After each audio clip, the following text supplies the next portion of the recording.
The school board came to council with several charts and statistics concerning economics, but council members were more interested in why the board's #1 priority this year is to reduce busing, which achieves racial integration. Board member Jean Bruce. We set out to explore whether or not it would be possible to keep elementary children in their own neighborhoods.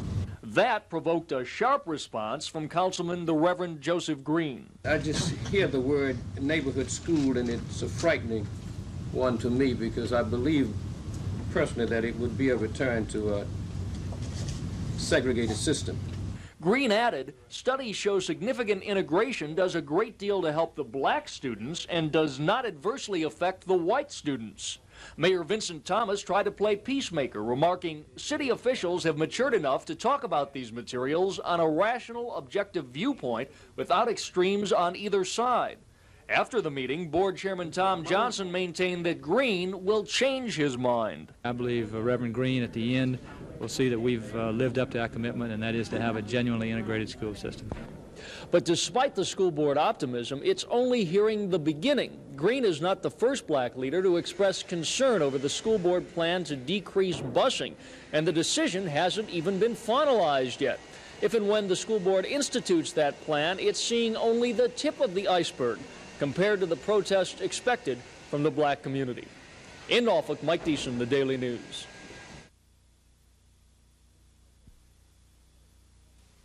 We set out to explore whether or not it would be possible to keep elementary children in their own neighborhoods. Neighborhood schools are seen as code words by Councilman and Reverend Joseph Green. I just hear the word neighborhood school, and it's a frightening one to me, because I believe personally that it would be a return to a segregated system. In fact, Green went on to say that significant busing not only helps black students, but doesn't harm the white ones. However, School Board Chairman Thomas Johnson says he believes Councilman Green will come over to their side. Reverend Green at the end will see that we've lived up to our commitment, and that is to have a genuinely integrated school system.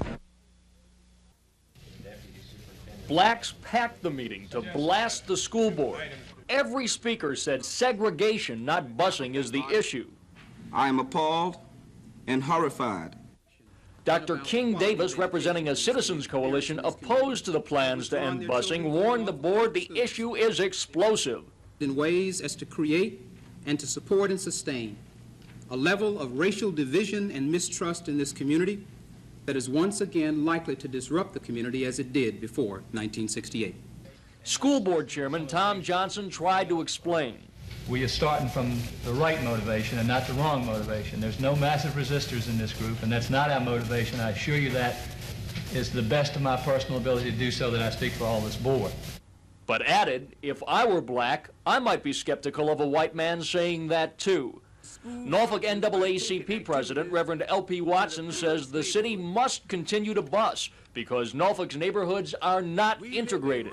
By creating areas such as Ghent, which economically keep minorities out, Norfolk has encouraged its neighborhoods to remain segregated.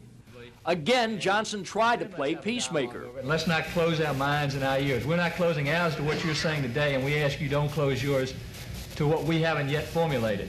Which prompted an outburst from an observer. A gross racist assumption. And he told Johnson there must be race education. For the benefit of the white teachers whose minds are as messed up as yours.